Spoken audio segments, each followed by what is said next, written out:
को कृपालु शंकर सरिस। आचार्य डॉक्टर श्री पवन कुमार जी शास्त्री। भगवान शिव नाना नाम रूपों में विराजमान रहकर भक्तों पर कृपा करते रहते हैं।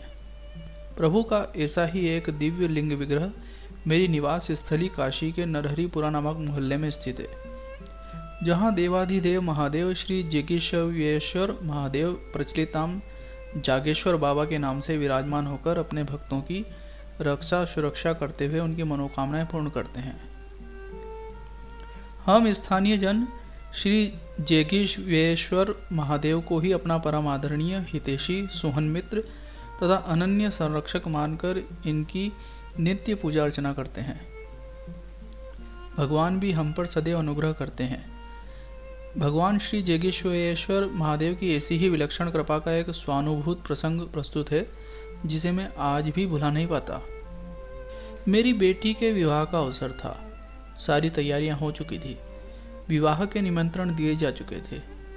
यद्यपि मैं कुलाचारों को पूरी सावधानी से और सविधि संपादित कर रहा था, तथापि मुझे कुछ परिजनों के कटु त्यक्त व्यवहारों को झेलना पड़ रहा था और दूसरी ओर आर्थिक समस्याएं भी थी। ऐसे समय में मुझे मेरी माँ के वे वाक्य याद आए कि बेटा पवन, जब हम नहीं रहेंगे तब जागेश्वर बाबा ही तुम्हारे माता पिता और संरक्षक होंगे। माँ के वाक्य याद आते ही मैंने भगवान जागेश्वर को मन ही मन प्रणाम किया और उनकी शरण ली।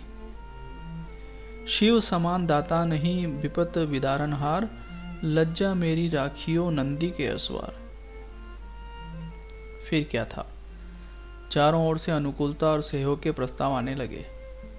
लोग स्वयं बढ़ चढ़कर विवाहोत्सव में सहायक बनने लगे। धूमधाम से विवाहोत्सव हो रहा था, लेकिन तभी एक नवीन विघ्न उत्पन्न हो गया। द्वारचार के समय कुछ बाराती अशिष्ट व्यवहार करने लगे, जिसका परिहार करने में मैं अपने को सर्वथा असमर्थ अनुभव कर रहा था। अंततः मैंने पुनः भगवान जागेश्वर को स्मरण किया। सहसा एक चमत्कार हुआ। मैंने देखा कि एक अनजान व्यक्ति वहाँ उपस्थित है। उसका व्यक्तित्व अद्भुत है। लंबी चौड़ी कदकाठी, 7 फुटा भरा पूरा पहलवानी शरीर, गोरा रंग, गालों तक पसरी घनी मूछें, शेरों जैसी बिल्लोरी आंखें, जिसे देख ले वह सहम जाए। चमचमाती सफ़ेद धोती पर रेशमी कुर्ता पहने, त्रिपुंड लगाए तथा कंधे पर दुशाला डाले अत्यंत संभ्रांत दिखने वाला वह व्यक्ति मेरी बगल में आकर खड़ा हो गया। उसने बारातियों पर एक नज़र डाली। उसका देखना था कि सारे उपद्रवी तितर बितर हो गए। द्वारचार सकुशल संपन्न हुआ। मैंने यह सोचकर कि शायद ये वर पक्ष के कोई प्रतिष्ठित व्यक्ति हैं, उन्हें प्रणाम किया, आवभगत की और उनसे भोजन करने का आग्रह किया, किंतु उन्होंने संकेत से इनकार कर दिया और आशीर्वाद की मुद्रा में दाहिना हाथ उठाकर वे चल दिए। मैं विनय भाव से उन्हें देखता रहा, लेकिन मुझे जब भारी आश्चर्य हुआ जब वे थोड़ी ही दूर आगे जाकर सहसा अदृश्य हो गए। वे कहाँ गए यह किसी को मालूम नहीं हुआ। मेरे मन में प्रश्न उठा कि वे व्यक्ति आखिरकार कौन थे। वे न तो घराती थे, न बाराती थे और न पास पड़ोस के मोहल्लेवासी थे। ऐसा विलक्षण व्यक्ति तो मैंने पहले कभी नहीं देखा था।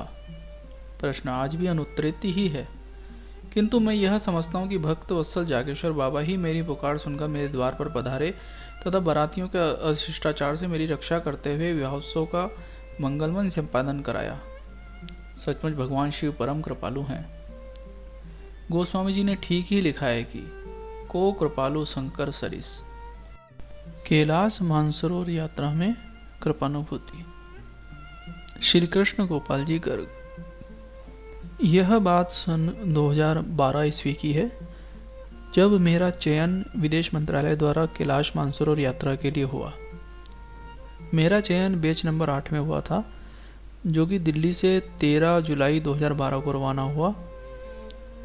इसमें 40 सदस्यों का दल था, जो उत्तराखंड के अल्मोड़ा, धारपुला, गुंजी, नवीधाग, डेरापुक होते हुए कैलाश पर्वत पहुंचा। डेरापुक स्थल से एक रास्ता चरण स्पर्श के लिए जाता है। चरण स्पर्श वह स्थान है जहां से शिव पर्वत को स्पर्श कर सकते हैं। यह डेरापुक से 3 किलोमीटर दुर्गम चढ़ाई पर स्थित है। बहुत से भक्त वहां तक नहीं जा पाते, परंतु मेरा प्रण था कि मैं वहां जाकर चरण स्पर्श कर दर्शन करूंगा। मैं अकेला ही उस दुर्गम चढ़ाई के लिए चल दिया। कुछ दूर चलने पर मेरी सांस फूलने लगी, चक्कर आने लगे।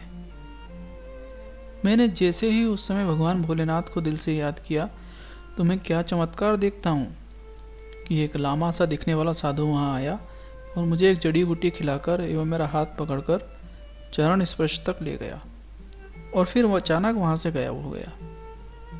यह मेरे लिए बहुत बड़ा चमत्कार था, क्योंकि मेरे पीछे कोई नहीं था, तो वह साधु वहाँ कैसे आया जो मेरा हाथ पकड़कर चरण स्पर्श तक ले गया। जब मैं चरण स्पर्श से लौट रहा था तभी अचानक छोटी सी कन्या एक पहाड़ी पर खड़ी दिखी और ओम नमः शिवाय बोली, फिर अचानक गायब हो गई।